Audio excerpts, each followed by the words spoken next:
Next on C-SPAN, a portion of Thursday's House debate on H.R. 4387, the Intelligence Authorization Act of 1989. Pending is an amendment by Republican Henry Hyde of Illinois that would lift the ban on CIA assistance to the Contra rebels in Nicaragua. As we go to the House floor, the Speaker is Representative Claude Pepper, a Democrat from Florida.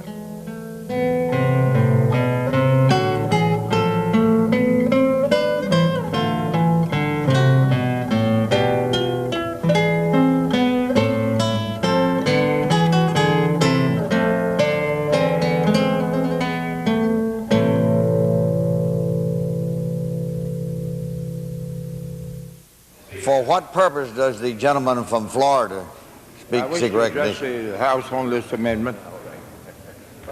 What is your request? Gentleman recognized for 5 minutes. I rise in support of the amendment, Mr. Chairman.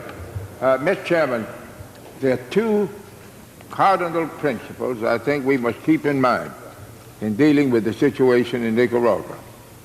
One is we must assure the Contras that we have not abandoned them. Secondly, we must let the Sandinista government know that we mean business when we say we insist that they negotiate to bring peace and democracy to Nicaragua. This amendment, in my opinion, is in furtherance of those two objectives. I shall support the amendment. The gentleman has... Would the gentleman from Florida yield? Yes, indeed. Mr. Chairman, I merely rise to compliment the gentleman from Florida for his consistent support of the situation in Nicaragua to make sure that the Contras are not eliminated from meaningful negotiations for peace in that country. And I just want him to know that it's deeply appreciated. He's very, very sincere, and what he has to say should mean a lot to all the members, and I ask unanimous consent to revise and extend my remarks at this point in the record. Without objection, so ordered. Speaker. For what purpose Chairman. is the gentleman from New York? I rise in opposition to the amendment. Gentleman recognized for 5 minutes. Thank the chair. Mr. Chairman, as I listen to this debate, I'm sort of surprised because something is missing. We've had on this floor amendments coming for all sorts of in all sorts of other situations dealing with what I would call the drug mania that is sweeping this body, the other body, everywhere else. And yet one of the areas where we should be having the most concern about drugs is in Central America, is with the Contras. There have been all sorts of allegations that the Contras involve themselves, or some members of the Contras, in drug trafficking in one way or another.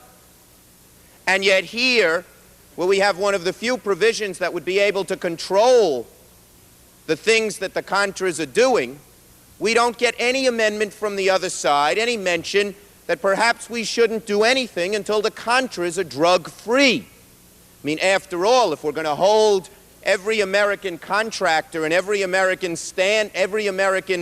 business to a very, very tough and rigorous standard, shouldn't we hold probably one of the greatest contractors of this government, of this administration, the Contras? They've received, I think, over $1 billion over the course of the years, far more than many of those affected by the gentleman from Pennsylvania's amendments would receive. Shouldn't we hold them to the same standard? And so I would plead with my colleagues from the other side of the aisle who have been so tough on drugs in the workplace, in every appropriation that has come up, to, before they rush to this amendment, which after all brings some controls on the Contras. I've always believed the problem that we have in Central America is not that the Sandinistas are so wonderful, but that the Contras are so bad. I would ask my colleagues on the other side of the aisle if they have any intention of bringing up some kind of amendment here on this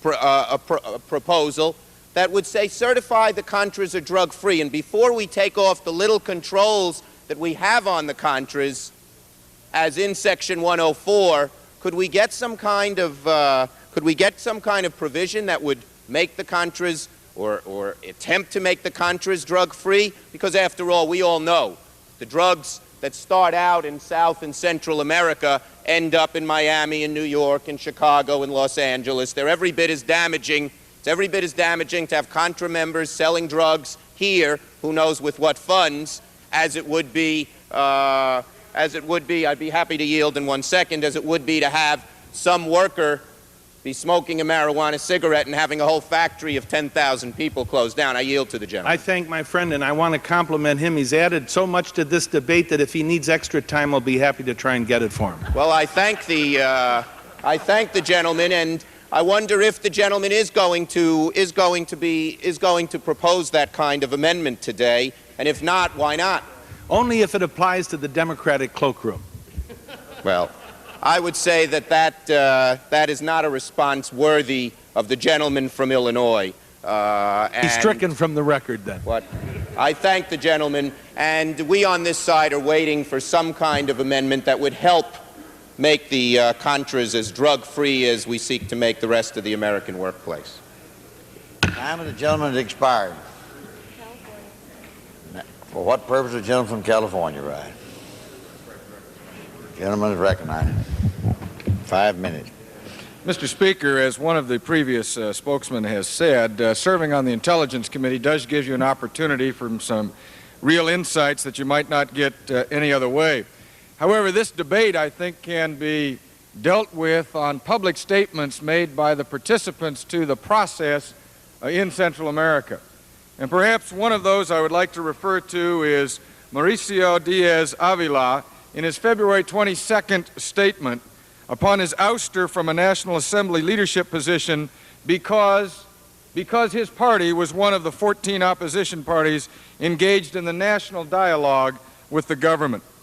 He said that that action showed that the Sandinista party tendency to force, quote, the Assembly's political parties to either assume servile roles or be left out. He further said that the FSLN is demonstrating an enormous lack of tolerance for its opponents. This shows it is not one bit democratic and that it intends to stay in power forever. And further, he said, we have been demanding these reforms since the 1984 elections. How many victims, how many deaths could have been avoided if they had complied with what they signed in 1984? However, he refers to the Sandinistas, they are intransigent and inflexible. They prefer monologue to dialogue. That is someone who is involved in the process, who asks us and the world how many deaths could have been prevented if the Sandinistas had lived up to the promises they made in 1984. Let's get back to the central debate here, ladies and gentlemen.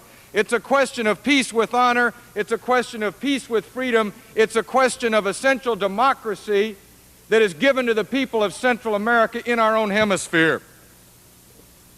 Dr. Julio Garcia, member of the Social Christian Party, on behalf of those 14 opposition parties, said just 10 days ago on Managua Radio, as of this date, President Ortega has not complied with the Esquipulas Second Agreement, particularly the points referring to, among other things, unrestricted freedom of the press and freedom of expression, full freedom of thought, and the immediate implementation of the general amnesty. Dr. Garcia went on to say in that interview on radio, we maintain that the definitive ceasefire will not last long unless there is a true democratization process in Nicaragua. There is no democracy if there is no peace, and there can be no democracy. In the context of all of this, what does Daniel Ortega say? Daniel Ortega says that if the Contras do not agree to what he has presented to them, quote, we will use all the human and material resources necessary to combat and annihilate them. Not pat them on the head, but annihilate them. We are determined to employ every means we have to annihilate and destroy those who refuse to accept this peace process and prolong the war. He has set out the terms of the debate. He has said, when you're at the bargaining table, accept our bargain or we will annihilate you. How can he say this? He can say this because there's a continued flow of Soviet support, communist country support to his side, and we have cut off any support and any threat of support from our side. If you want to look at bargaining positions as an attorney, you look and see if the people who are at the table have equal bargaining positions. In the law, we sometimes say if someone has an unequal bargaining position, the contract is invalid. Why? Because the one party can take advantage over the other party. What is the difference between that and when you have people negotiating their very lives, the peace process in Central America? And what we have is we have created an unequal bargaining position. The Sandinistas on one side have the steadfast support of the Soviets, and they can back up their threat. They can back up their threat to annihilate the Contras if the Contras don't genuflect and bow to them at the bargaining table. And what do the Contras have? They look here to Washington, and what do they see? They see us afraid to even say the President of the United States could consider, starting next November, the possibility of assistance to help in some way counterbalance what the Sandinistas are getting. We're talking about several months hence. But what have we done? We have said we're going to pick one group, one fighting force, one freedom fighter group, the Contras, out of all the rest of them in the world, and say no matter what happens, we're not going to give you the possibility of support that you need to bring an equal bargaining position to the table when you are negotiating today. And that's what we have now before us. I The gentleman asks for one additional amendment. Is there objection? The chair hears none. The gentleman recognizes. So I would just say this. We've had a lot of debate. Some people want to make some strong debating points about the drug issue. Some people want to say we're trying to further the killing. And the people who are down there negotiating on the part of the opposition parties are telling us the killing has been prolonged because of the intransigence of the Sandinistas. They're asking for support from us. It is the humane thing for us to do to support the Hyde Amendment. It is the humane thing because it gives hope to the people who wish to have an opportunity for democracy. We owe them at least that much.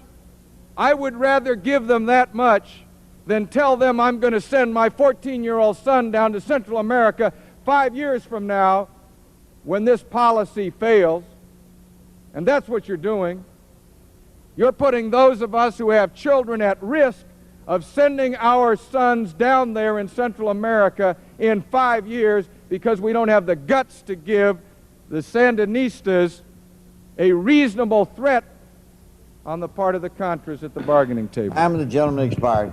The chair is prepared to put the question. Are other members seeking recognition? For what purpose is the gentlelady from California? Well, if you're ready to put the question up.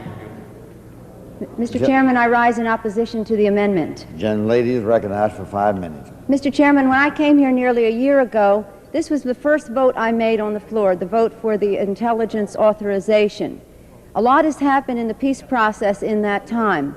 President Arias was recognized as a Nobel Peace Prize winner for his efforts for peace in Central America. We've had the Sopoa Agreement, and indeed, even today, talks will be resumed in Managua. But not much progress has been made on the other side of the aisle in terms of peace in Central America. This Hyde Amendment is the same old thing. I see no growth, no responding to changing circumstances in Central America, no response to the wishes of the people of Central America, no response to the wishes of the people of the United States. A few years ago, I visited Central America, and I resolved, and that's one of the reasons I worked hard to come to Congress, to do whatever I could in my power to stop the suffering there. My colleague addressed the issue of his 14-year-old son 5 years from now. I'd like to address the issue of 14-year-old children fighting this illegal war in Central America just because it happens to be a policy preference of our colleagues in the House on the other side of the aisle. We have heard much talk about peace today, but the fact is that if we want peace, we should heed the words of Pope Paul VI, who said, if you want peace, work for justice. If we want peace, we should eliminate the embargo in Central America and give the Nicaraguan country its own chance at peace. We should reject the Hyde Amendment for these children. Sandinista children, they're not Sandinista children, they're Nicaraguan children, children of Contras, children of Sandinistas, children of Nicaragua. 15 and 16-year-old boys losing their lives and their limbs because of the misguided policies of this Reagan administration. End the suffering for the young children, the babies born in camps, because there's no self-determination in Nicaragua, again because of the misguided policies of this administration. The Hyde Amendment we've heard characterized by some of our colleagues on the other side of the aisle, and I would say that we should recognize it for what it is. The Hyde Amendment is in increasing the militarization of the area. It is not in support of peace in Central America. It would remove any restriction on the use of the CIA in Nicaragua. It would dump the bipartisan support for the peace process.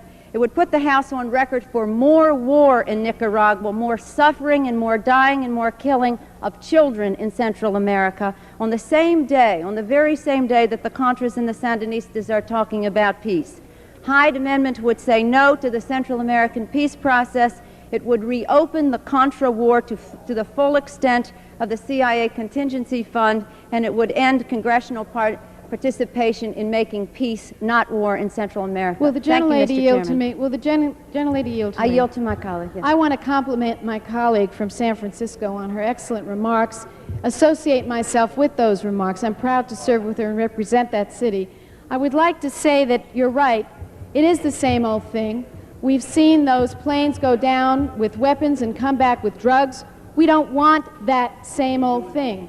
We don't want to see the same people who brought us General Noriega, and I don't know where you people have been. He's looking at America with a sword over his head, and we're going to take the same old people and put them in charge of our Nicaragua policy. Vote no on that policy. Vote no on the Hyde Amendment. Do I have more time? I would like to say that I would like to see some response of this Congress to the efforts being made by the people of Nicaragua for their own peace. Thank you, Mr. Chairman. Thank you, Mr. The time of the gentlelady has expired. The chair, for what purpose did the gentleman from Oklahoma rise? Strike the last word. The gentleman is recognized for 5 minutes.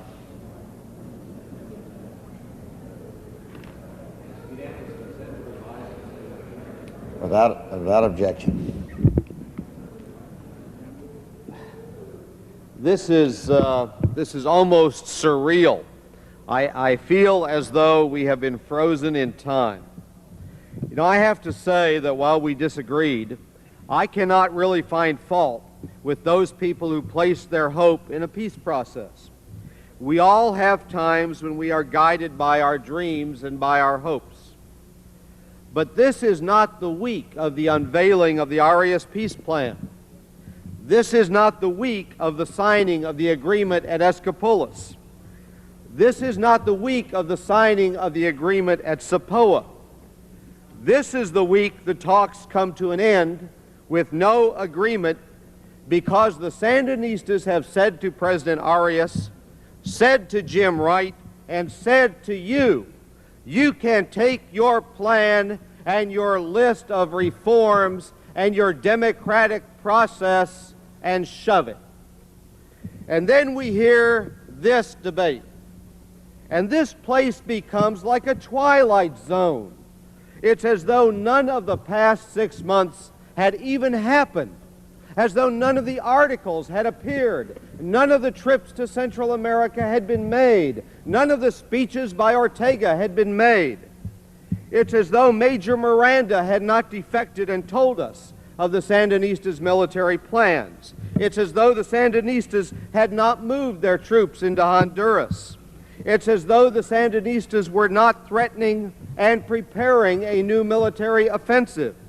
It's as though newsprint had not been withheld from newspapers, as though labor leaders had not been thrown into jail, as though journalists had not been beaten, as though peaceful demonstrations had not been broken up, as though the Ministry of Justice had not been closed and its functions turned over to the state police. You know, you can ignore the fact that you voted for food, but it was not delivered. You can ignore the fact that Daniel Ortega and the Sandinistas are laughing at you, but you cannot ignore the fact that you are destroying the last hope of freedom and democracy for millions of Nicaraguans. Nicaraguans may have dark skin and they may speak a foreign language, but they have every bit as much right to a free press and free elections and free speech as you have. To have not voted against Contra aid months ago with what you knew then is understandable, but to vote against this amendment is absolutely indefensible. I'd be glad to yield. I'm wondering if the gentleman would present to us the evidence that he apparently has that indicates that talks are breaking off, that there is somehow a conclusion that we haven't heard about. Oh, I think most of us heard the Sandinistas were willing to extend the ceasefire another 30 days, and the talks continue today in Managua. What evidence is there that we have reached the end of our rope? Is there some information that you have that is not publicly available? Oh, I think it's very publicly available. I'll say to the gentleman from California, if he reads the papers, if he talks to the Contras, if he listens to what the Sandinistas are saying, the Sandinistas are willing, of course, to be able to continue the sham while the Contras run out of food, while they have no ammunition, and to keep the pressure on. But these talks, you know and I know, are not going to go anywhere unless the Sandinistas are willing to provide some of the democracy that not only the Contras have been willing to fight and die for, but that this Congress, in the Byron Chandler resolution, said we insisted upon. Gentleman, go ahead, Dave. Gentleman, yield for a second. Glad to yield. With all due respect to my friend from Oklahoma, that is not what the Contras told us. The directorate who appeared before the Democratic leadership just 2 days ago, they have a plan. They're an agreement on the Pan American Development Foundation for delivery of food, as are the Nicaraguan government. They're meeting seriously now in Managua with the rights to visit the church, the right to visit La Prensa, the right to visit friends, the rights to associate with political parties while they're in Managua. Why would you want to do this today when it took 3 weeks to put together the whole Contra thing when it fell apart? Now they've got some semblance of order. When it took us 8 months to put together a bipartisan package, why in God's name would you want to come to this floor today and propose this thing that has the effect of blowing it all up? 3 weeks to put it together? Isn't this the same gentleman from Michigan with whom I have been engaged in dialogue over this for 2 years, trying to get it put together? Do you still believe today, after everything that's happened, that the Sandinistas are going to bring democracy to Nicaragua? Do you believe that? Yes, I do. Then it's absolutely amazing. You ought to subscribe to the newspapers. The time of the gentleman expired. For what purpose did the gentleman from Oregon arise? What's the number of words? Gentleman recognized for 5 minutes. I ask unanimous consent to revise and extend my remarks. Without objection. I would say to the gentleman from Oklahoma and his supporters that I don't believe for a moment that the Contras will restore democracy or freedom to Nicaragua. And I can't understand anyone believing in such a preposterous position. Let me tell you something about the Contras. And I go back long enough to remember when Bill Casey told me and other members of the Congress that the purpose of this whole covert exercise was to stop arms being sent into El Salvador. Under our questions, they could never point out to a single catch of a significant number of arms sent from Nicaragua into El Salvador. So we moved along to another rationalization. And what we've seen is one rationalization after another, each one shot down. And now finally, no, I'm not going to yield just yet. I'll try to yield to the gentleman from Illinois in a moment. He never yields to me, but I'll try to yield to him in a moment.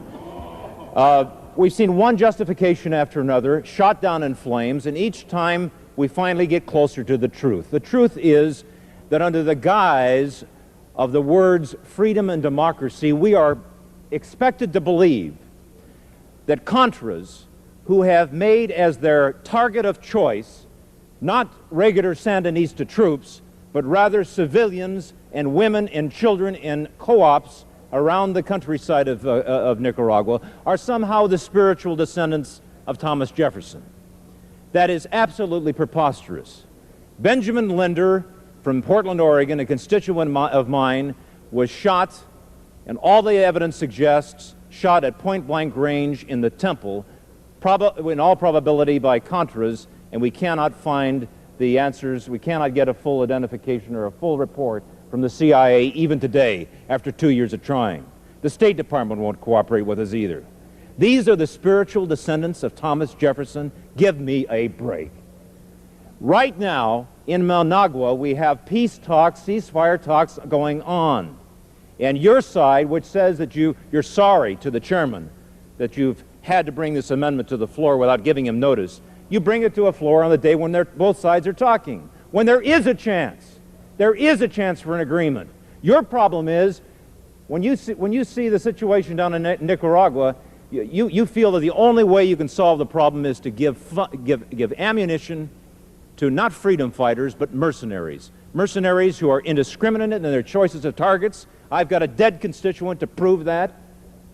Mercenaries who don't stand for democracy. They can't even account for where we've sent the funds.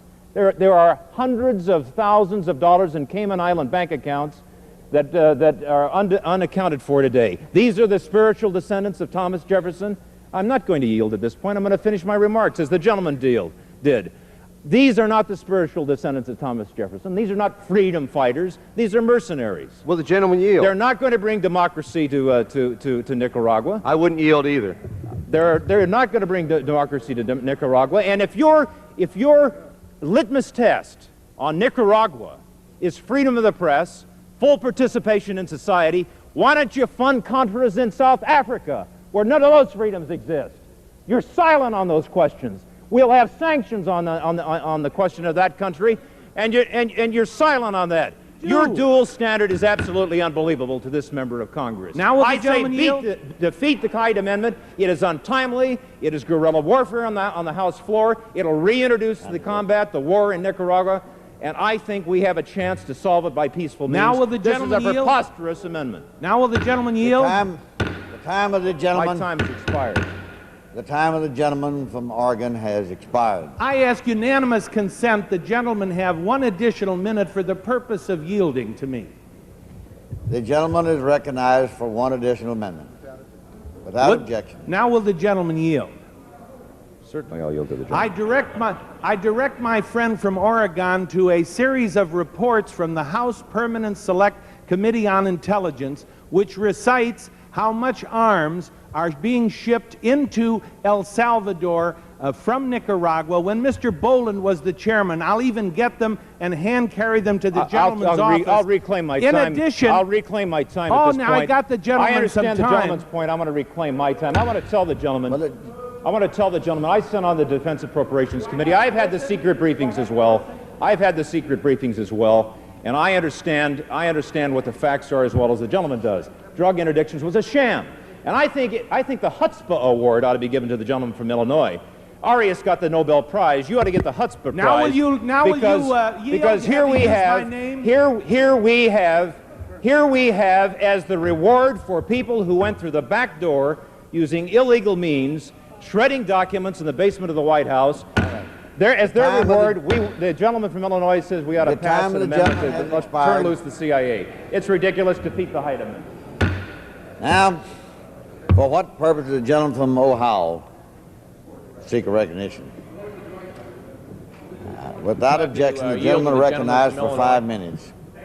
I'd like to point out for the record, certainly not to instruct my friend from Oregon, that the House Committee on Intelligence reports certify the traffic in arms from Nicaragua to El Salvador, and if he'd ever read those reports, which are public records, not classified, he would know better. Secondly, America does contribute money for democracy in South Africa. Millions of dollars go over there to democratic institutions. So again, the gentleman is misinformed.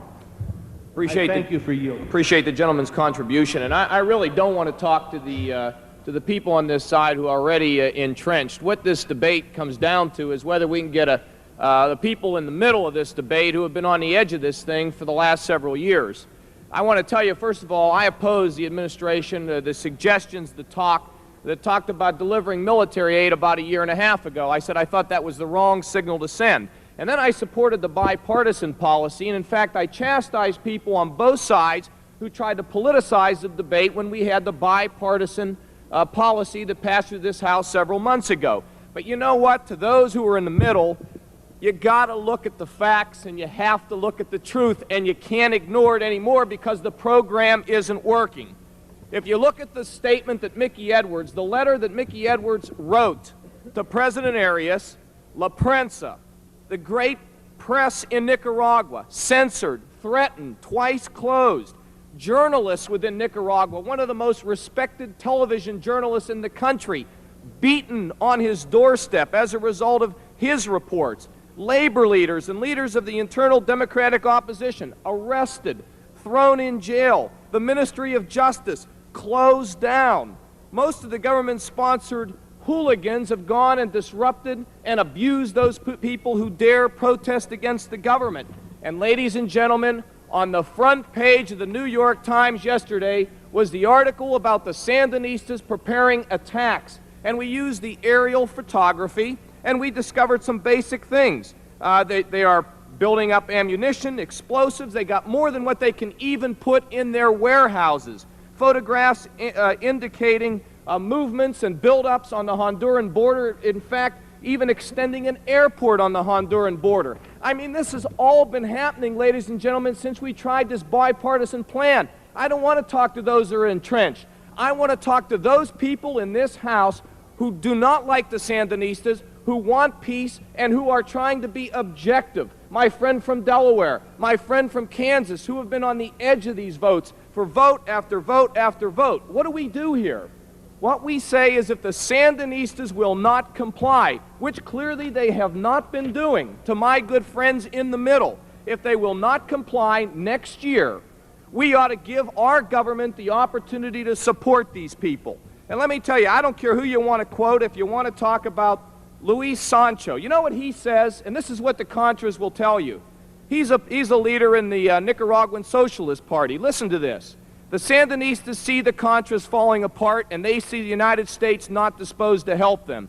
They feel they now control the situation, which means there's no reason to compromise on anything. Ladies and gentlemen, we met the Contras a couple days ago, and you know what they told us? They may not survive for 2 or 3 more months. If you want the Contras to survive within Nicaragua, if you want the peace talks to be successful, if you want to be in a position of where you don't wipe out the opposition to the Sandinistas in Nicaragua, you've got to support this amendment, because this amendment sends a signal that the Contras desperately need. I wish you all had a chance to see these people, and what they will tell you is one basic thing. Our people are starving, our units are falling apart, the Sandinistas know it, and the timetable is their ally. And if you will remember the debates that we've had for the last couple years, we have asked you, we have pleaded with you not to let the calendar be an ally of the communists. And that is exactly what they are doing. Don't let the Contras starve to death. For those in the middle that want to keep the process going, give us an option down the road. Let's not eliminate any possibility we have to call the Sandinistas on the carpets for all of these violations. I plead with you and I beg with you, in that bipartisan spirit that we had in this House several months ago, support that Hyde amendment, really give peace a chance, and don't put your head in the sand to wake up one day and find out that the Contras exist no more, that the Sandinistas have consolidated, and there is no hope for the future in Nicaragua. And I would be glad to yield to the gentleman from California, Mr. The gentleman has expired. The chair is ready to put the question. If there are no other members seeking recognition, we have consumed nearly 3 hours on this amendment. There are other amendments pending. If we have any chance of concluding our business today, we must move on. The chair will recognize those who seek recognition, but I would hope that the leadership would help us reach some kind of agreement how we proceed. For what purpose is the gentleman from Delaware rise? All right, the gentleman is recognized for 5 I will be minutes. brief. At the very best, the amendment before us is premature. At the very worst, this amendment is a step back, not a step forward. I'd ask you to consider the following for just a moment. What has been the policy of our country, at least in the 6 years that I've been a member of this body?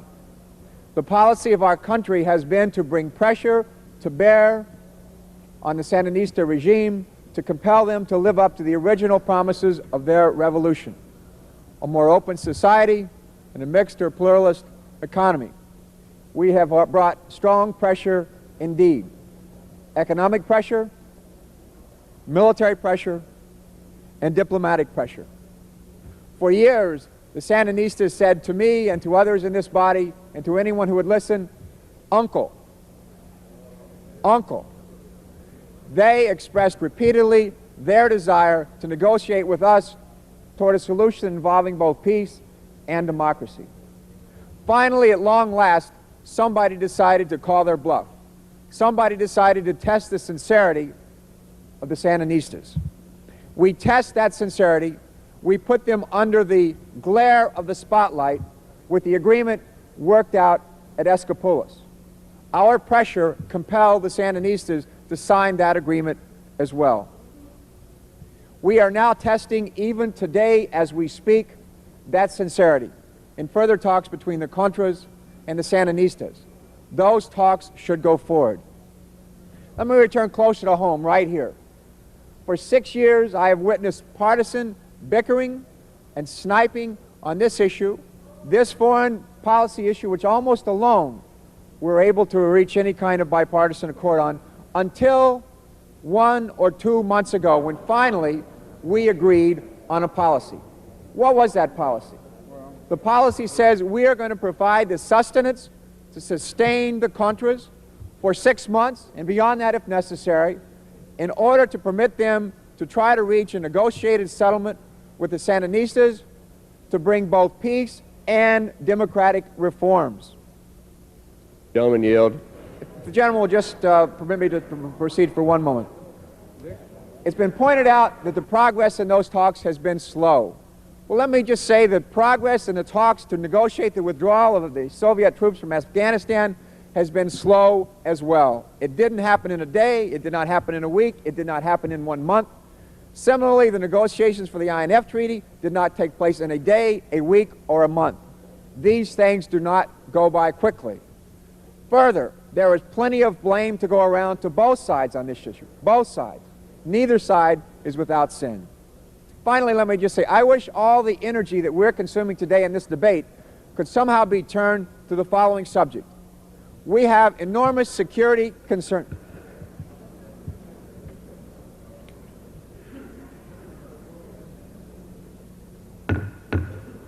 I thank the gentleman from Delaware. We have enormous security concerns in Central America. I want to see, and I think you want to see, we all want to see, the assurance that no foreign military bases will be established in Nicaragua. We want to see the size of the military there reduced, not increased. We want to see the foreign military advisors thrown out of that country. Our president 1 year ago said, let's enter into multilateral talks with all the Central American countries on those national security interests. And let's do so as soon as the Contras and as soon as the Sandinistas begin to talk. They are talking. The time has come for us to follow through on that word, and I yield to the gentleman from Washington. I compliment the gentleman for his leadership in his speech. The leadership this House has given for 4 months is working. There's a real chance we're going to have something everybody be for. We had bipartisan support of what got us here. Let's defeat the Hyde Amendment and give what the leadership this House has given a chance to work. I ask unanimous consent, revise and extend my remarks. I yield back the balance of my time. Without objection. For what purpose does the gentleman from Ohio rise? Chairman, I ask unanimous consent that all debate on this amendment and all amendments thereto conclude in 36 minutes, the time to be accorded equally to each side. Is there objection? No objection to that. All right. The request is accepted, and the time limitation is now 36 minutes. Now, for what purpose is the gentleman from Washington to seek a recognition? Or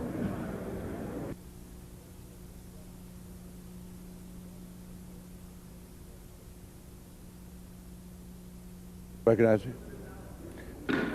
Mr. Chair now will recognize the gentleman from Ohio, Mr. Stokes, for 18 minutes, and the chair will recognize the gentleman from Illinois for 18 minutes. All right, the gentleman from Ohio is recognized. Mr. Chairman, I yield 2 minutes to the distinguished gentleman from Wisconsin, Mr. Obey. The gentleman from Wisconsin is recognized for 2 minutes.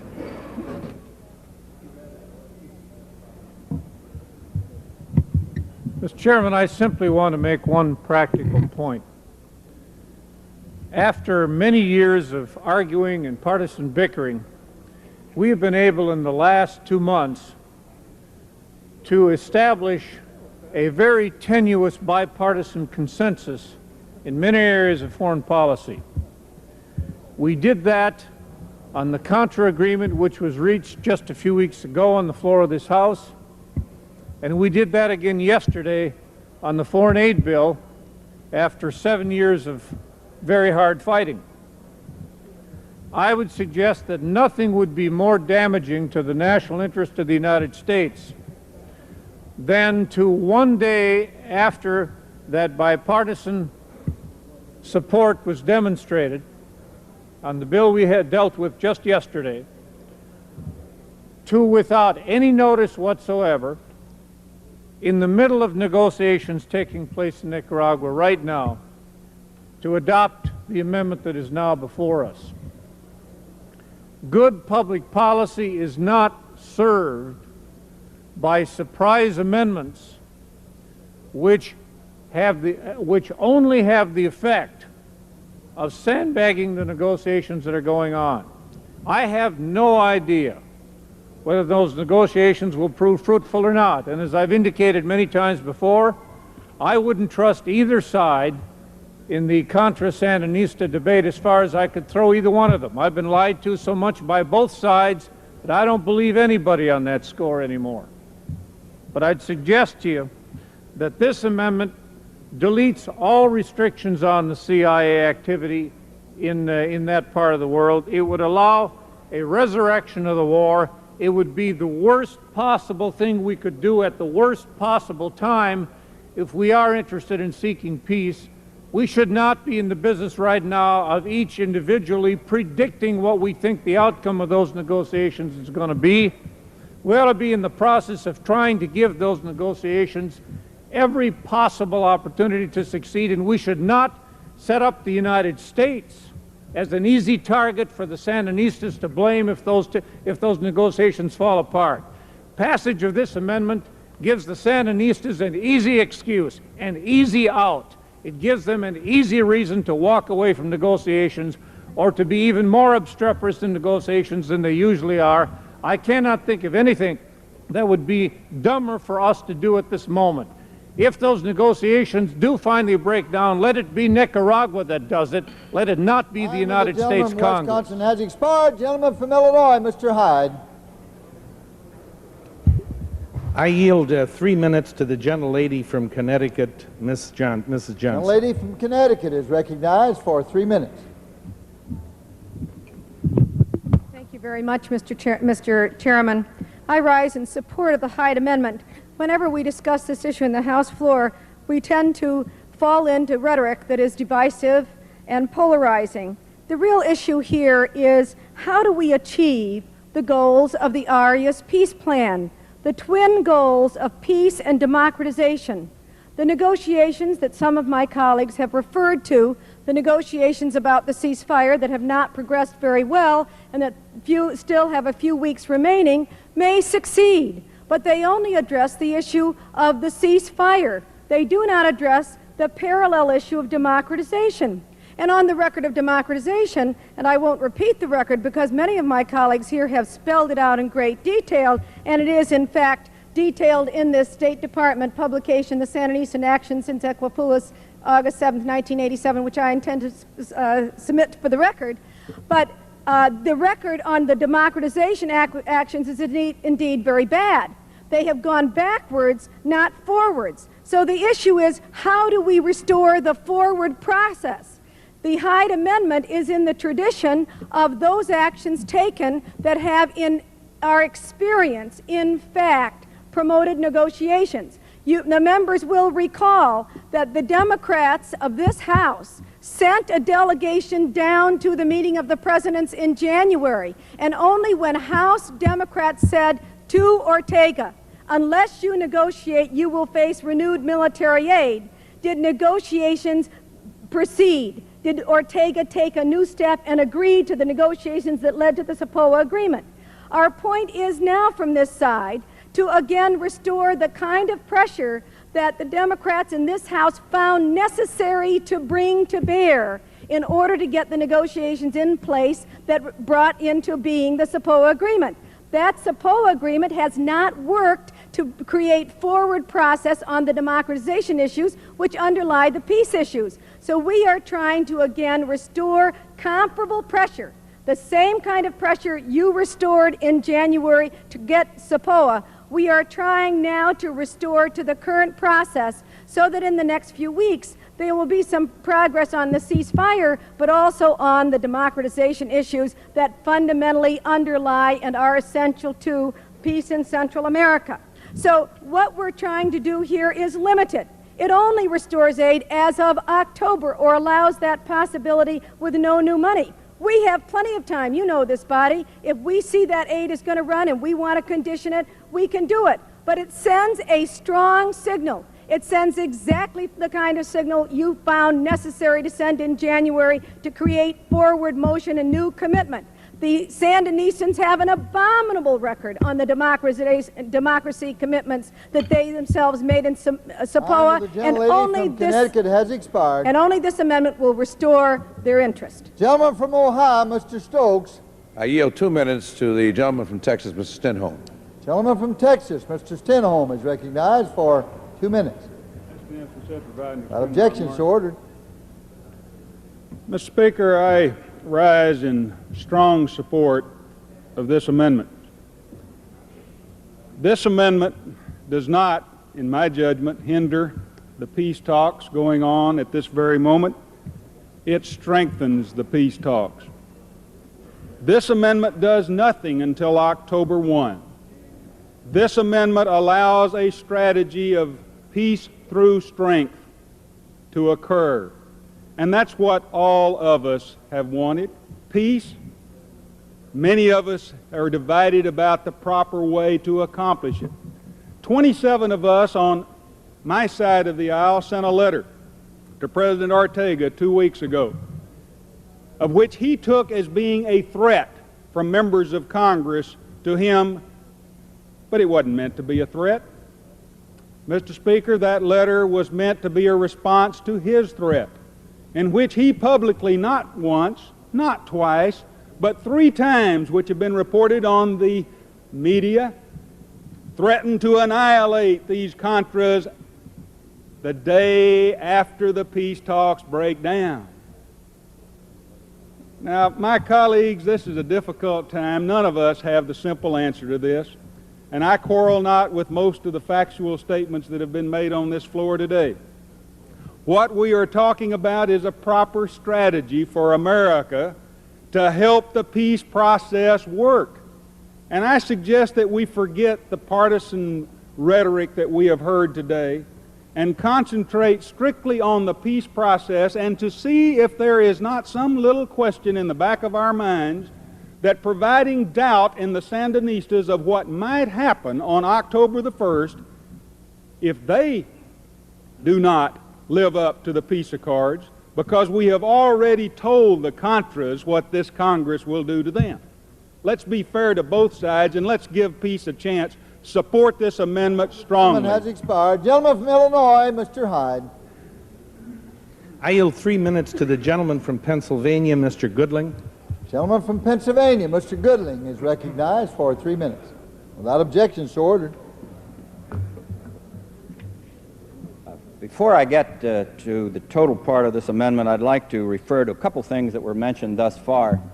Number one, it seemed that some were trying to draw a parallel between the 30s and the 80s, and I suppose that was to be drawn between Chamberlain and Reagan, and I'd like to say that Mr. Chamberlain was not an appeaser. He had no choice France, England, and the United States collectively could not have fought their way out of a paper bag at that particular time. That doesn't happen at this particular time. Secondly, I hear time and time again that we were told in the Intelligence Committee over and over again that the whole purpose was to interdict arms. That is nonsense. That was number 2 on the list. Number 1 on the list every time when Mr. former CIA director came before us was that he wanted to cause the Sandinistas to turn inwardly, to look inwardly, and we seem to forget that. He did it all the time. I left the committee for 2 reasons, because, as you know, I was not a supporter of the effort. I left the committee because I thought the administration had enough opposition on that committee without having somebody on their side. However, the Ortega brothers have convinced me that I should take them for what they are and what they believe. They're making a believer out of me. I supported the $75 million that Carter wanted. I supported the $100 million that went in, as a matter of fact, because I wanted to do something differently than we did with Cuba. It didn't work. And I'm here to say today that unless we have a stick, I am thoroughly convinced at this point that it is not going to work. There will not be a peaceful settlement. And whether this is the right stick or not, I don't know. But the beauty of this stick is that it doesn't get used till October. So as a matter of fact, you have many months to bring about this entire peace process. The stick is there, and every time we've taken the stick away, they've made a fool out of my previous speaker, they've made a fool out of this speaker, they've made a fool out of this person who's standing in the well. And so I think if we can't get a bipartisan stick quickly, it's going to be too late. So my hope is that, as a matter of fact, this will be the stick that'll bring about what all of us want, and that's a peaceful resolution. But without a stick, I'm no longer going to be naive enough to believe that it can happen. The gentleman has expired. Gentleman from Ohio, Mr. Stokes. Mr. Chairman, I yield 3 minutes to the gentleman from Washington, Mr. Lowry. Gentleman from Washington, Mr. Lowry, is recognized for 3 minutes. Thank you, Mr. Chairman. Ask unanimous consent to revise. Without objection, so ordered. Thank you, Mr. Chairman, for yielding. Congratulations to the committee for bringing the bill to the floor. I just do not understand why today we want to take a chance in interfering with the tremendous opportunity that's going on in Nicaragua and Managua right now. March 30th, this House, to its credit, by a broad bipartisan effort, as a matter of fact, 166 to 5 on the Republican side, passed a tremendous effort to support the Nicaraguan people's chance for them to accomplish peace. Now, the parts of that package are moving forward. 2 days ago, the Contra leadership here in a press conference, as most of us know, say that they will accept and look forward to the delivery of food, clothing, and medical supplies by the Pan American Development Foundation. And the previous week, the Nicaraguan government had said the same thing. And so that element called for within that bipartisan package that passed here March 30th was being met. Last week, at long last, but it's now been done, the Independent Verification Commission by the Organization of American States, that bipartisan movement that was so successful on this floor was funded. And we now have the Organization of American States Independent Verification Commission, as called for by the package that passed the House, to support the chances of peace in Nicaragua going forward. There's been about $13 million, I believe, 12 or $13 million of the children's health aid package has been sent forward to the private organizations by which to work on the health problems of the victims of that terrible war that we're all for stopping down there. That has been sent forward. It is moving forward. It's a tremendous success. Let us not today take a chance in interfering with the Nicaraguans people to obtain the negotiated peace that we all support. I think the last 4 months' action in this House by a bipartisan means to really move forward has been a tremendous success for this House. I compliment the House on that, and let's not put that all aside today and lose that. Let us defeat the Hyde Amendment. I thank the chairman very much for the time. The gentleman has expired. Gentleman from Illinois, Mr. Hyde.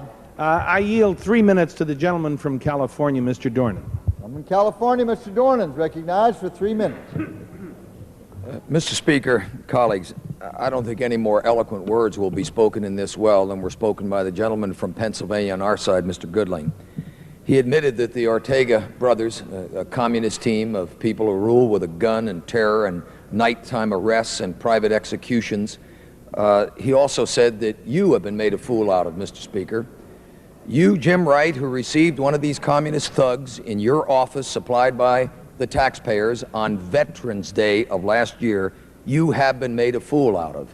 And yet in that meeting that Mr. Cheney referred to in written comments after a meeting with the press the other day, the meeting on the eve of March 16th, I came into the back of that room. No one said it wasn't open. Bob McEwen of Ohio and myself.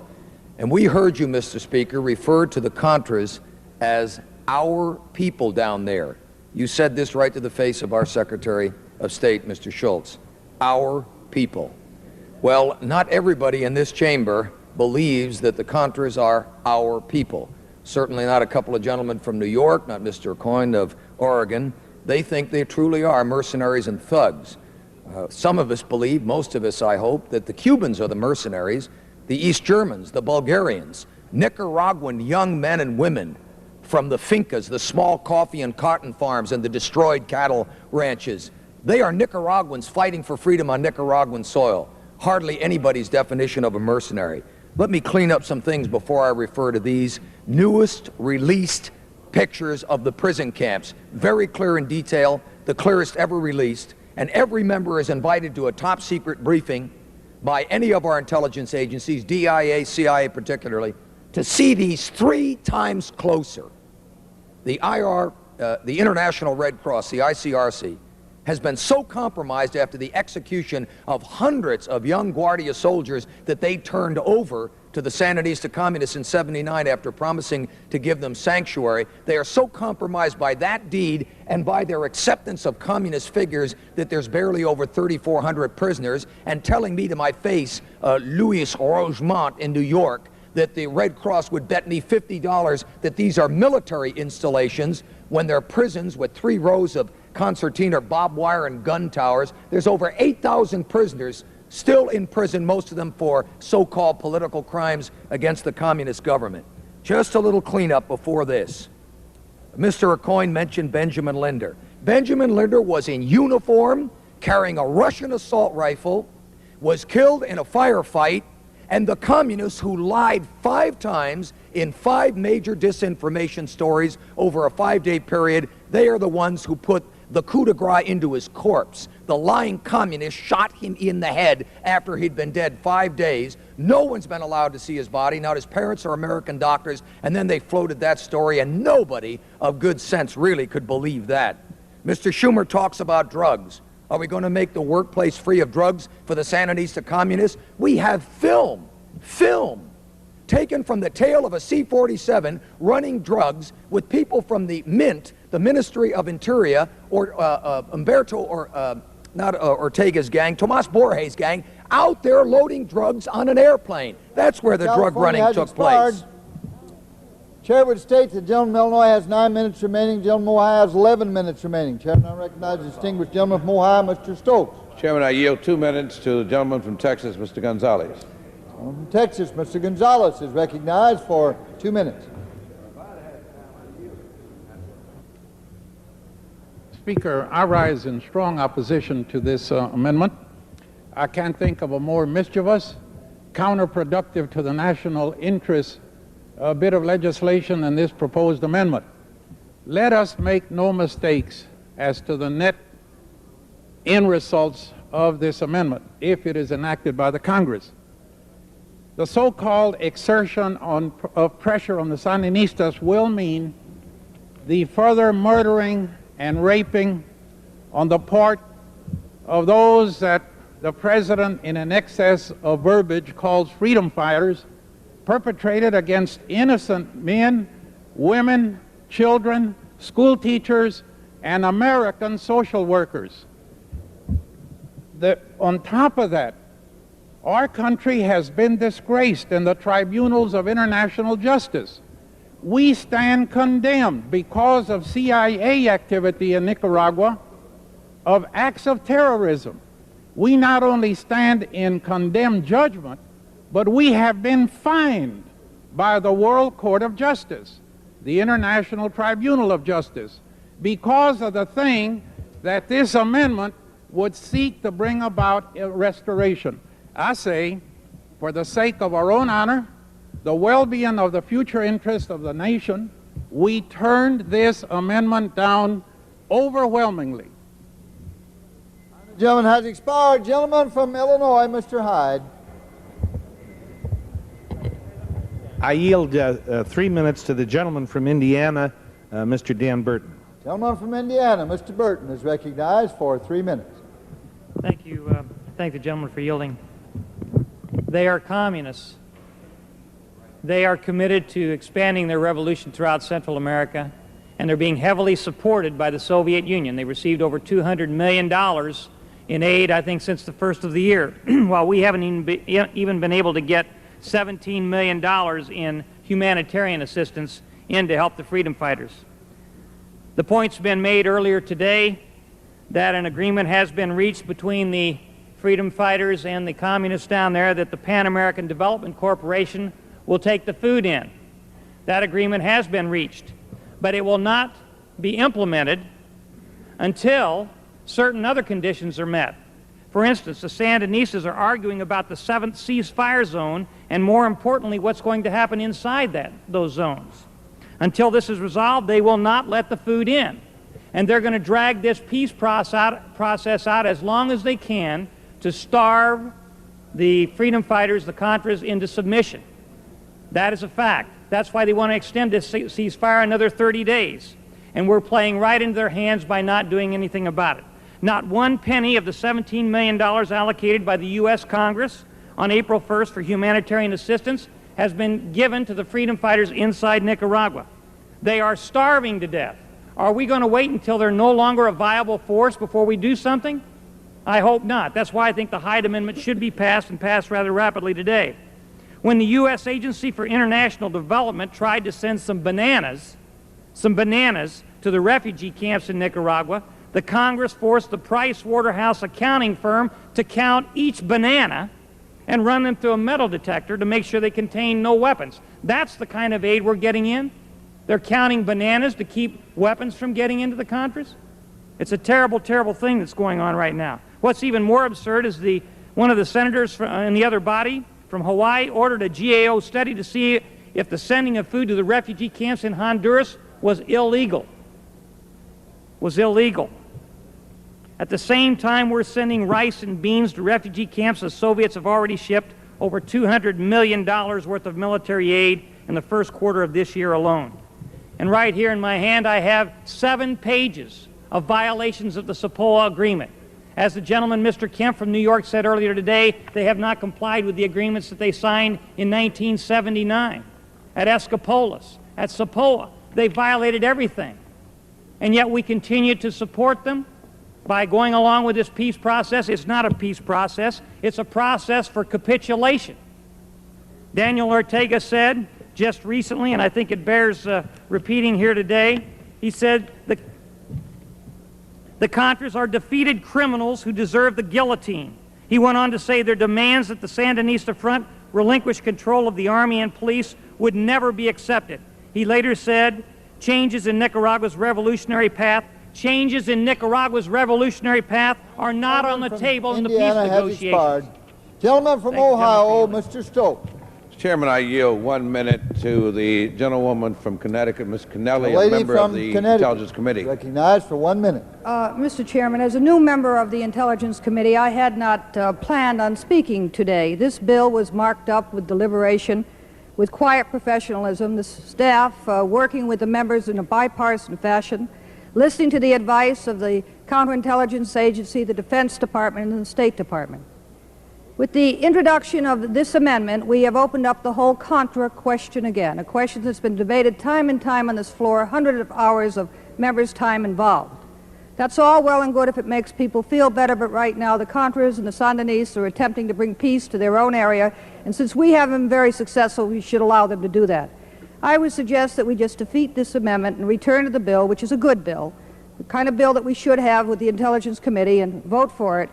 And this debate obviously will come up again. Thank you, Mr. Chairman. Time, the gentlelady has expired. Gentleman from Illinois has 6 minutes remaining. I thank the chairman, and I yield 3 minutes to the distinguished gentleman from Arizona, Mr. Kyle. Gentleman from Arizona, Mr. Kyle, is recognized for 3 minutes. Without objection, so ordered. Thank you. This is the right amendment, the right policy statement at the right time.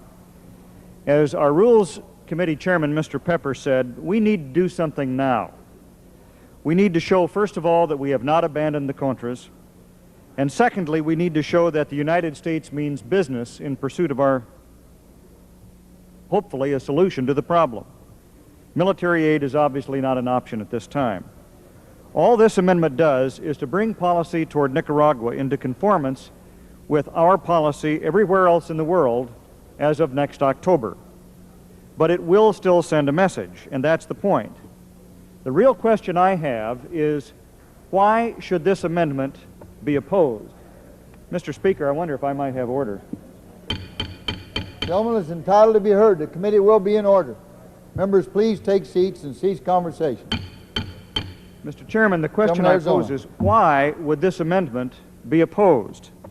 First of all, it will not really go into effect until October, so it does not disrupt negotiations, and it can very well provide an incentive to the Sandinistas to negotiate and to comply with what they've already promised. Secondly, it doesn't provide new aid to the Contras. No additional aid could even be given until after next October. Third, it conforms U.S. policy in Nicaragua with respect to intelligence activity to that policy which exists everywhere else in the world, in the Soviet Union and Cuba and everywhere else which we conduct a foreign policy. In short, for those who have opposed aid to the Contras, but who believe that the Sandinistas have not yet complied with the agreements to which they have been committed, that they have not yet made sufficient progress toward democracy in Nicaragua. For those who believe those two things, this amendment provides a very good answer and a very good vote. It is the right vote for this point in time. Now, already alluded to has been the State Department chronology of page after page after page of Sandinista violations of the agreements that they have promised to comply with so far. A really sorry state of affairs in Nicaragua today. If you believe that the Sandinistas have not lived up to their agreements, as these documents and the news stories in the New York Times and the Washington Post have confirmed, then we'd ought to do something to try to provide that incentive, to send the message. And as Mr. Pepper said, this is the right thing to do, because while it is not aid to the Contras today, it is the establishment of a policy as of next October that would permit us to begin to do some things that we do in other parts of the world. And therefore, I say that to provide or to promote democracy as well as peace, this is the amendment to support.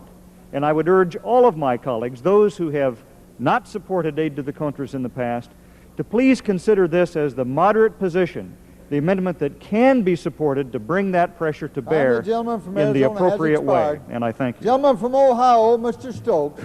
I yield 1 minute to the gentleman from New Mexico, Mr. Richardson, a member of the committee. Mr. Richardson, recognized for 1 minute. And extend my Without objection, so ordered. There are 6 reasons why we should not support this amendment, which perhaps may be opportune later if there is generally a stalemate in the negotiations. Let me just review what this amendment would do. It would remove any restrictions on the use of the CIA in Nicaragua. This amendment would dump the bipartisan support for the peace process that many on both sides tried to achieve. This amendment would put the House on record for more war in Nicaragua on the same day that the Contras and the Sandinistas are talking about peace. This amendment would say no to the Central American peace process and replace an American solution for a Central American solution in the region. It basically would reopen the Contra war because negotiations would most likely break down. It would open the full extent of the CIA contingency funds. Most importantly, though, this amendment would end congressional participation in Contra aid decisions.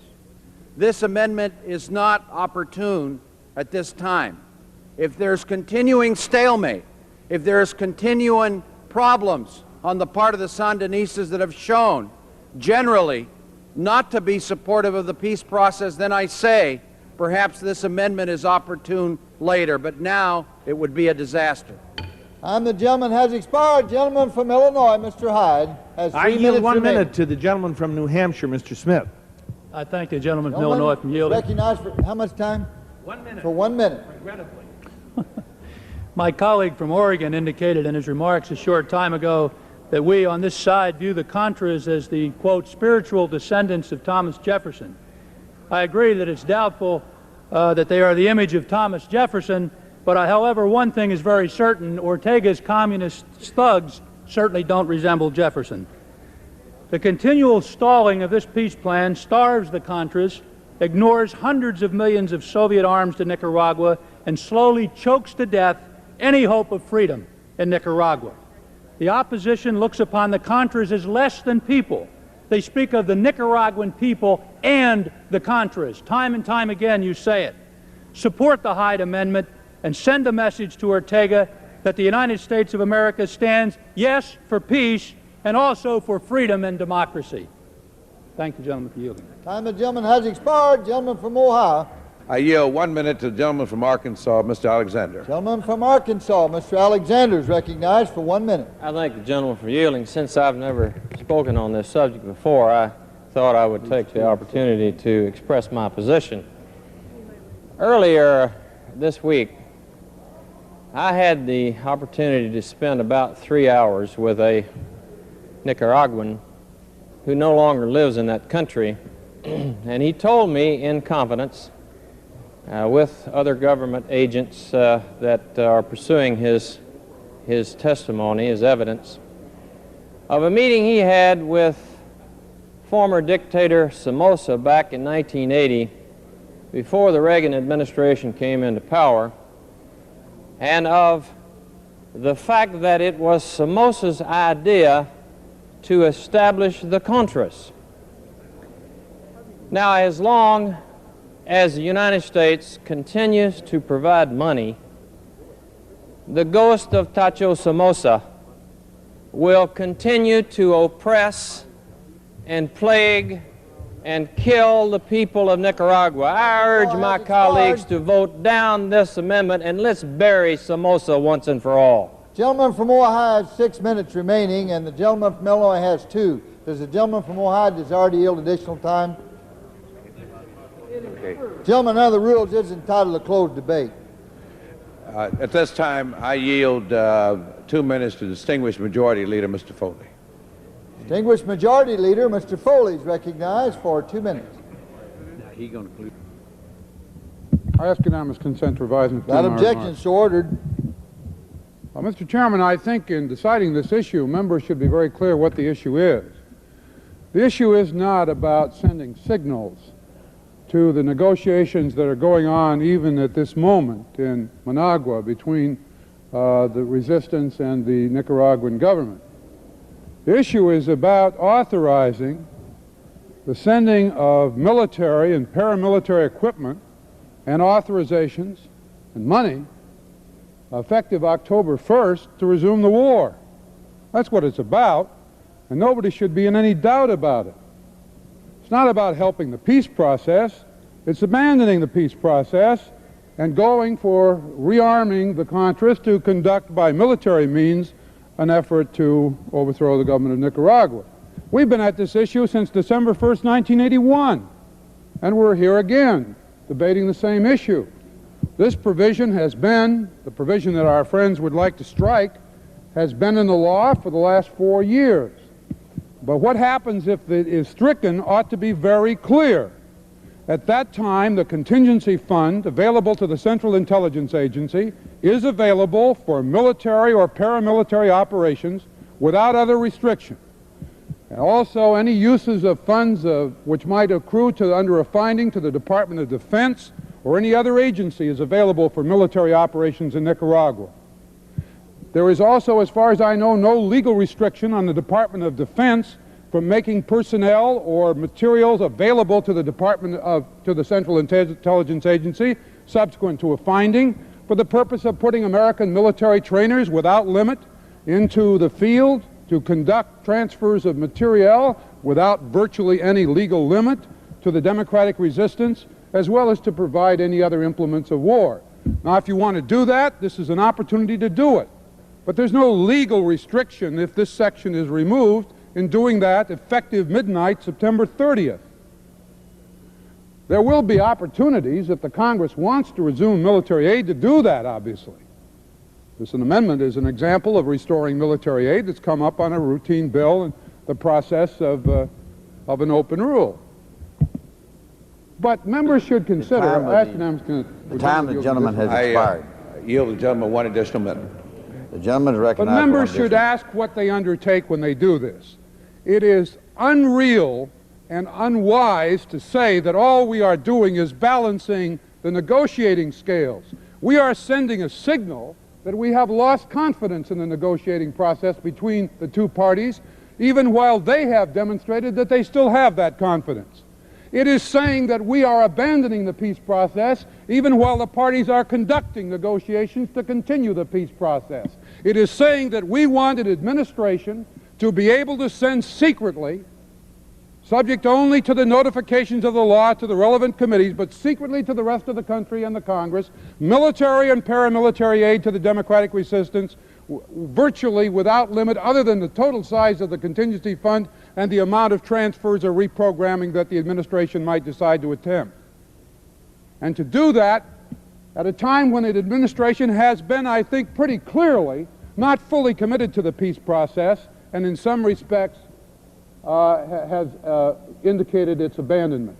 If we want to abandon the peace process, this is the time to do it, as far as our friends say, and this is the way to do it, certainly. Now the gentleman from Illinois. For the final 2 minutes, I'm pleased to yield to the distinguished gentleman from Kentucky, Mr. Bunning, who will discuss this amendment, which doesn't take effect till next October. Thank the gentleman from yield. Ask for unanimous consent to revise and extend my remarks. The time is now. I've been in this Congress for 15 months.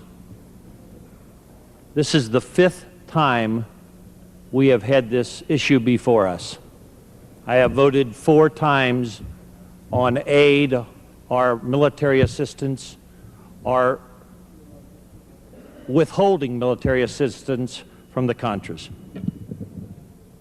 The Sandinistas, with the good help of their PR firm in New York, have played our Congress like a drum. They make promises to bring peace and democracy to Nicaragua. Every time they get close, they say, we need more time. We need more time. As soon as they get there, they reject what has been proposed in negotiations. They stonewall peace. They stonewall democracy. It shouldn't surprise us.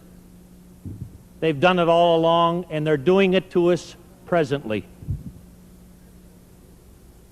I thought the Secretary of State, when I was elected to Congress, was the policymaker as far as the United States government was concerned.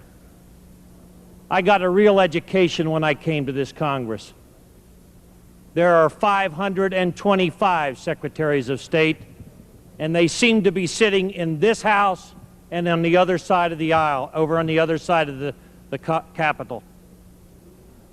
Instead of living up to the promises of meaningful negotiations, they are counting on starving Contras, starving those people that want to fight for their own freedom.